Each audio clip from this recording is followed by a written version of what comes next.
అందరికీ నమస్కారం. ఈ రోజున ఉపాధి హామీ పథకం పేరు మార్చారని చెప్పి కాంగ్రెస్ పార్టీ వారి మిత్రపక్షాలు తీవ్ర రాద్ధాంతం చేస్తున్నాయి. దీనికి సంబంధించి యూపీఏ A1 యూపీఏ A2లో ఈ ఉపాధి హామీ పథకంలో వీరి యొక్క కాంగ్రెస్ నాయకులు వారి పరివారం చేసిన అవినీతి అవకతవకలు అనేకం ఉన్నాయి.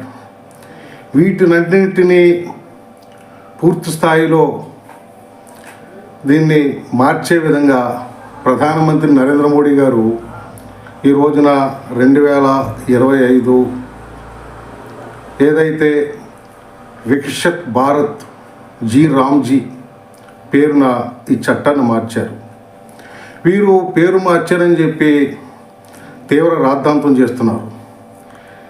ఏదైతే మోడీ గారు ఏర్పాటు చేసిన ఇది వికసిత్ భారత్ రామ్జీ చట్టం ఏదైతే ఉందో ఇది పూర్తి స్థాయిలో ఈ ఉపాధి హామీ ఏదైతే ఉందో వేతనదారులకి అదేవిధంగా చట్టం మరింత బలోపేతం అయ్యే విధంగా ఉందని చెప్పి సందర్భంగా తెలియపరుస్తున్నాం.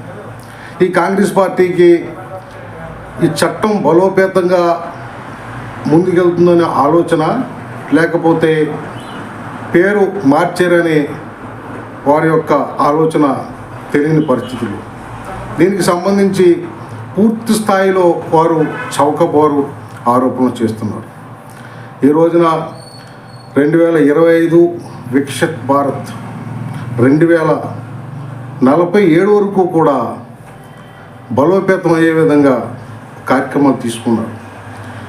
ఏదైతే ఈ చట్టం ఉందో ప్రధానమంత్రి గతిశక్తి మాస్టర్ ప్లాన్లో భాగంగా దీన్ని బలోపేతం చేసే విధంగా కృషి చేసే ప్రయత్నంలో భాగంగా ఈ చట్టాన్ని తీసుకొచ్చారు. దీనికి సంబంధించి డిజిటలైజేషన్ తోటి ఎక్కడా కూడా అవినీతి లేకుండా, ఎక్కడా కూడా పూర్తి స్థాయిలో పారదర్శకంగా నిర్వహించాలనే ఆలోచనతో, అంతేకాకుండా ఈ చట్టంలో అనేక కొత్త విధానాలు కూడా తీసుకురావడం జరిగింది.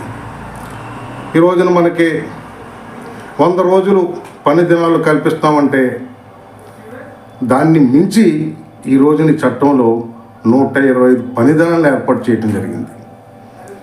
ఈ రోజున వృద్ధులు కానివ్వండి, అంగవైకల్యం చెందిన వికలాంగులు కానివ్వండి, ట్రాన్స్జెండర్స్ కానివ్వండి, వీరందరికీ కూడా శ్రామికులకు కానివ్వండి కొత్తగా ఈ చట్టంలో ప్రత్యేకమైన కార్డులు ఇచ్చి వారిని ఆదుకునే విధంగా ఈ చట్టంలో పొందుపరచడం జరిగింది. ఇలా అంతేకాదు, వ్యవసాయ సీజన్లో వచ్చిన సందర్భంలో సుమారు 60 రోజులు ఏవైతే ఉన్నాయో ఈ ఉపాధి హామీ పథకానికి సంబంధించిన పనుల్ని విరామం కల్పించి వ్యవసాయ రైతులకి కూలీ లేని కొరతను తీర్చే విధంగా కూడా ఈ చట్టంలో పొందుపరచడం జరిగిందని చెప్పి ఈ సందర్భంగా తెలియపరుస్తున్నాను.